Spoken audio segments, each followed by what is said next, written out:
Mesdames, Messieurs, bonjour et bienvenue sur notre chaîne YouTube. Ici nous vous donnons la clé, alors si vous êtes nouveau, abonnez-vous et cliquez sur la cloche de notification pour ne plus rien manquer. Cela fait, on peut commencer. La Grande-Bretagne, engagée à accompagner la Côte d'Ivoire dans la lutte contre le terrorisme.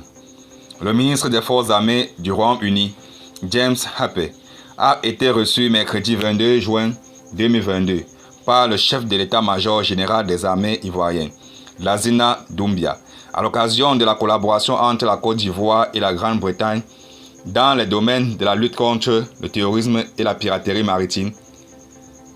Le ministre britannique des Forces armées a entrepris une tournée depuis quelques jours dans les pays de la sous-région ouest-africaine pour s'imprégner des défis sécuritaires auxquels ils sont confrontés, mais également envisager les moyens de les aider à y faire face.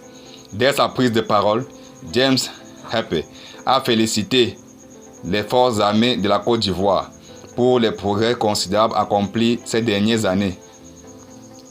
Il a par la suite signifié que le Royaume-Uni travaille à l'élargissement de ses partenariats dans un espace multilatéral et bilatéral. Pour ce faire, cette collaboration ivoiro-britannique est la bienvenue afin de faire échec aux menaces transnationales et d'assurer un environnement sécuritaire favorable à la gouvernance et au développement. L'hôte du jour n'a pas manqué de préciser que le but de cette alliance est de dynamiser des rapports fondés sur les réalités actuelles des deux pays. Le chef d'état-major général des armées ivoiriennes a donc profité de l'occasion pour exposer les défis de son armée. Les défis sécuritaires immédiats qui restent liés à la lutte contre le terrorisme et la sécurité maritime. Lassina Doumbia a expliqué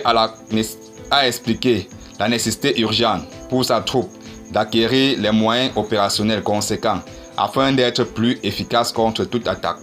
En réponse, le ministre britannique a indiqué que le cadre institutionnel de coopération tel que souhaité par les forces armées ivoiriennes reflète parfaitement les aspirations du Royaume-Uni. Pour ce faire, James Harper s'est engagé à accompagner les forces armées ivoiriennes dans les domaines du renseignement, de la formation au savoir-faire spécifique, à la lutte contre le terrorisme et la piraterie maritime.